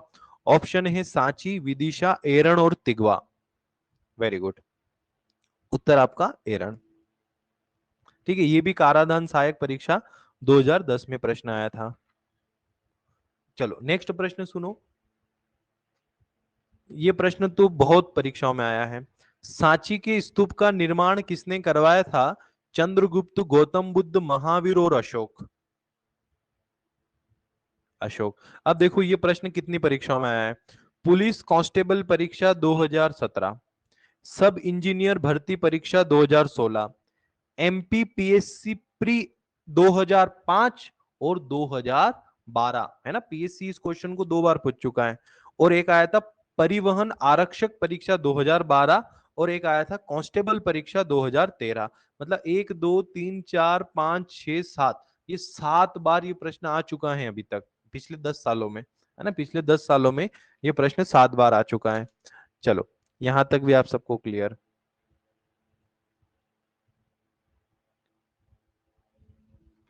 नेक्स्ट बात करते हैं। नेक्स्ट प्रश्न सुनिएगा। एमपीटी असिस्टेंट मैनेजर 2015 में प्रश्न आया था। प्रश्न सुनिएगा। बिंदुसार की मृत्यु के समय अशोक एक प्रांत का गवर्नर था, इस प्रांत की पहचान करें। उज्जैन, विदिशा, सुवर्णगिरी और तोशाली। वेरी गुड, कहाँ का था? उज्जैन का।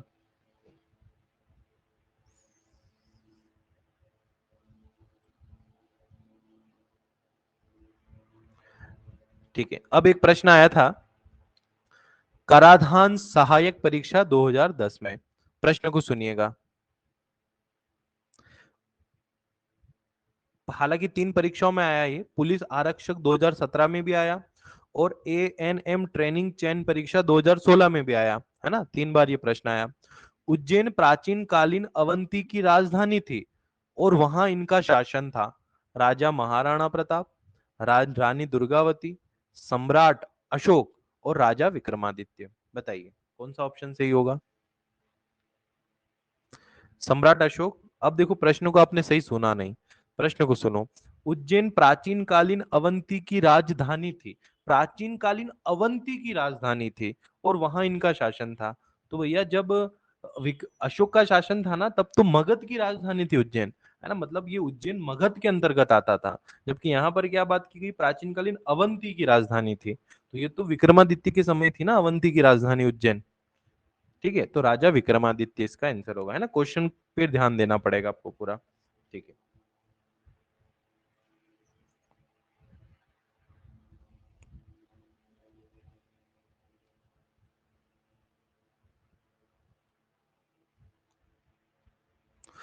एक प्रश्न है जो ANM चयन परीक्षा 2016 में पूछा गया है। ठीक है, प्रश्न को अच्छे से सुनिएगा। कहा जाता है कि इस शुंग शासक ने सांची के स्तूप को नष्ट कर दिया था। अग्निमित्र शुंग, राणा प्रताप शुंग, हर्ष शुंग और पुष्यमित्र शुंग। वेरी गुड, है ना, पुष्यमित्र शुंग।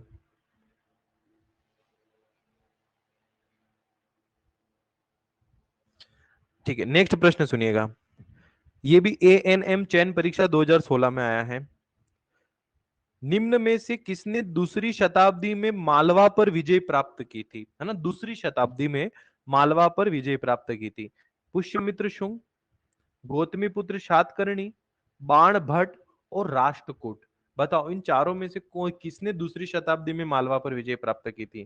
तो देखो स्टूडेंट, जल्दी से आप बताओ फिर मैं आंसर बताता हूं।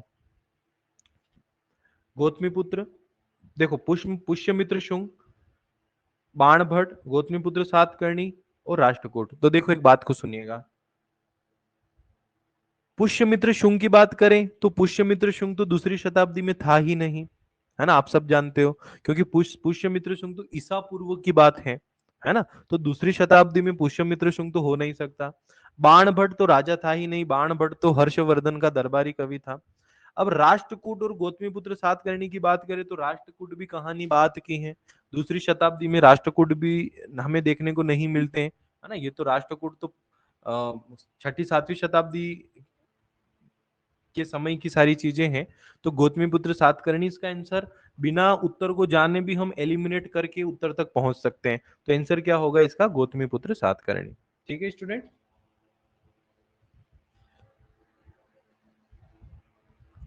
ठीक है, नेक्स्ट प्रश्न सुनिएगा जो ANM चयन परीक्षा में आया है। पौराणिक कथाओं में कहा जाता है कि भिंड पर इसने शासक किया था। भिंड, है ना, भिंड जो जिला है ना, भिंड वाला क्षेत्र, उस क्षेत्र पर इन्होंने शासन किया था। राजा भरत, राजा बलराम, राजा राम और राजा शिशुपाल। भिंड पर किसका शासन रहा था? वेरी गुड, है ना, राजा शिशुपाल का, है ना, राजा शिशुपाल का, है ना, पूरा चेदी वो पूरा ऊपर से पूरा जो एरिया था वो इन्हीं के अंडर में था। ठीक है, नेक्स्ट प्रश्न जो ANM चयन परीक्षा 2016 में आया है। हुणों को हराने वाले मालवा के राजा थे, है ना, प्रश्न सुनिएगा। हालांकि प्रश्न भले कितना भी कॉम्प्लिकेटेड हो, परंतु ऑप्शन इतने सरल हैं कि ऑप्शन देखकर ही आप जवाब दे सकते हो। हुणों को हराने वाले मालवा के राजा थे यशोधर्मन, सिंधिया, बाजीराव और गोपाल वर्मा। बताओ कौन था? ऑप्शन ही इतने आसान है कि प्रश्न पढ़ने की जरूरत नहीं है। देखो सिंधिया के समय हुण थे ही नहीं, बाजीराव के समय भी हुण नहीं थे, यशोधर्मन के बारे में हम जानते हैं कि तोरमाण और इनको इन्होंने हराया था। वेरी गुड, तो उत्तर क्या हो जाएगा अपना, यशोधर्मन। नेक्स्ट, निम्न में से किस राजा ने विदिशा को अपनी राजधानी बनाया? डेयरी फेडरेशन भर्ती परीक्षा 2016 में यह प्रश्न पूछा गया था। निम्न में से किस राजा ने विदिशा को अपनी राजधानी बनाया? विक्रमादित्य, हर्षवर्धन, पुष्यमित्र शुंग और भोजताल सॉरी भोजपाल।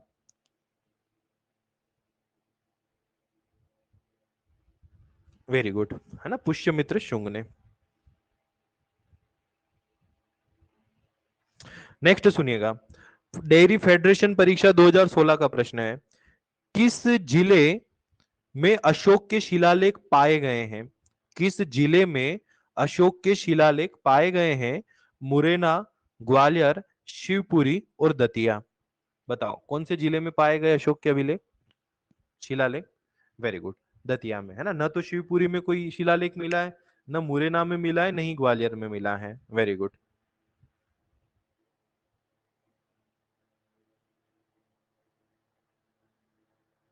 ठीक है, सब इंजीनियर भर्ती परीक्षा 2016 का प्रश्न है, अवंती राज्य की राजधानी थी उज्जैन, देवास, रतलाम और मुरवारा।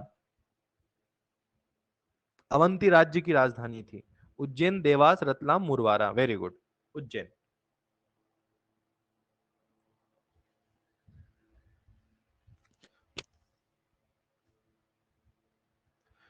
देखो, स्टेट इंजीनियर सर्विस प्रारंभिक परीक्षा, है ना, मतलब एमपीपीएससी के अंतर्गत जो स्टेट इंजीनियरिंग सर्विस होती है ना, तो उस परीक्षा में पूछा गया प्रश्न है, मौर्य युग में मालवा का पश्चिमी भाग अवंतिका कहलाता था जिसकी राजधानी उज्जैन थी, तथा पूर्वी भाग जो क्या कहलाता था पता है आपको? पूर्वी भाग को क्या बोलते थे? तो याद रखिएगा, पूर्वी भाग को कहा जाता था अकरा या अकारा, है ना। जो मालवा का पूर्वी भाग था ना, उसको अकरा बोलते थे। तो उस अकरा की राजधानी कौन सी थी? उस अकरा की राजधानी कौन सी थी? तो देखो, आप सब जानते हैं कि पश्चिम में सबसे फेमस शहर उज्जैन है, तो मालवा के पूर्व में सबसे फेमस शहर कौन है? विदिशा, है ना। तो कौन सी राजधानी थी? विदिशा, है ना, ये आपको याद रखना है। मनधाता के उस पुत्र का नाम बताओ जिसने गंधर्वों को हराया था। तो याद रख लीजिएगा, पुरुकुत्स, है ना, पुरुकुत्स, जिसने गंधर्वों को हराया था। ठीक है। नरवर मध्य प्रदेश के किस जिले में है?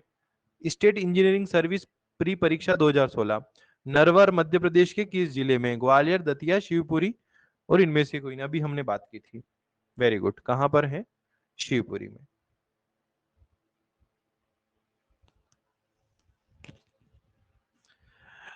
अब नेक्स्ट प्रश्न, शहडोल जिले में किस शासक के सिक्के प्राप्त हुए हैं? पटवारी भर्ती परीक्षा 19 दिसंबर 2017 को 3 बजे की शिफ्ट में यह प्रश्न पूछा गया था। शहडोल जिले में किस शासक के सिक्के प्राप्त हुए? ऑप्शन सुनिएगा, कनिष्क, समुद्रगुप्त, अशोक और अकबर। बताओ किसके प्राप्त हुए?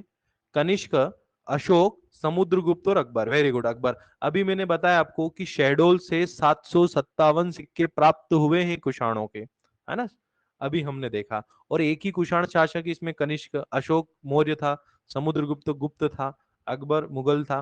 ठीक है।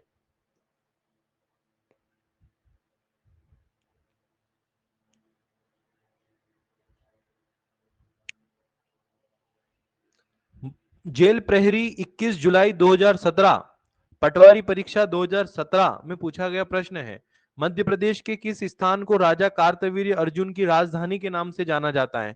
चंदेरी, कटंगी, खजुराहो और महेश्वर। बताइए। Very good. नेक्स्ट प्रश्न,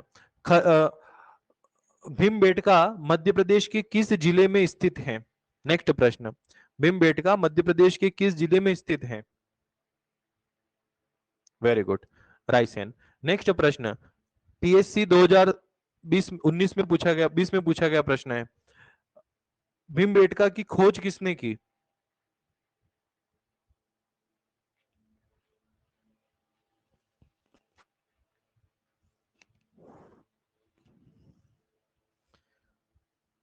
वेरी गुड, वीएस वाकड़कर। जेल प्रहरी परीक्षा 2017 का प्रश्न, ताम्रपाषाण संस्कृति से संबंधित कायथा प्रदेश के किस जिले में स्थित है? उज्जैन, इंदौर, भोपाल और गुना। वेरी गुड, कहां पर स्थित है? तो इंदौर में।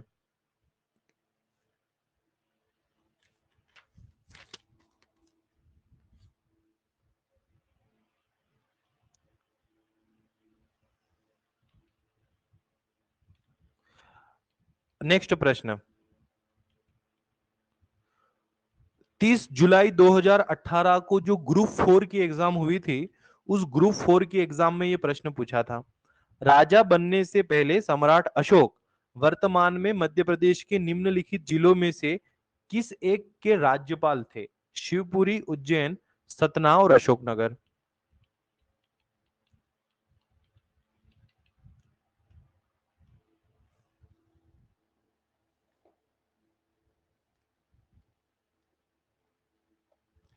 Very good. कौन है? तो अशोकनगर। ठीक है, अशोकनगर।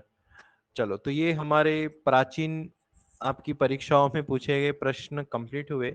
जो जो अभी तक हमने जितना पढ़ा उसमें से जो प्रश्न पूछे गए, तो मुझे आप ईमानदारी से बताओ, क्या इनमें एक भी प्रश्न ऐसा था जिसके लिए आपको बहुत ज्यादा मेहनत की जरूरत थी, या बहुत ज्यादा दिन रात एक करोगे तभी इन प्रश्नों के जवाब दे पाओगे?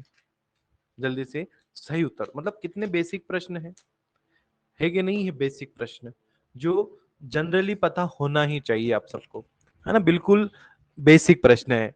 और अभी जो हमने रिवीजन क्लास ली ना, इस रिवीजन क्लास में एक भी प्रश्न ऐसा नहीं था जो प्रश्न शायद मैंने अभी आपको रिवीजन क्लास में नहीं बताया हो। जबकि आप मेरी इस बात पर भरोसा कीजिए कि मैंने ये प्रश्न बाद में देखे हैं, पहले ये रिवीजन के नोट्स बनाए थे, है ना? ठीक है, तो एक भी प्रश्न ऐसा नहीं है जो शायद हमने न पढ़ा हो या इस रिवीजन में हमने शामिल न किया हो। किसी प्रश्न को शामिल नहीं किया तो वो भी मैंने आपको समझा दिया। ठीक है, चलिए। तो आप कुछ नहीं कर पा रहे हो तो भैया आप इतना जरूर कीजिए, ये आपके लिए बहुत महत्वपूर्ण है। ठीक है स्टूडेंट्स।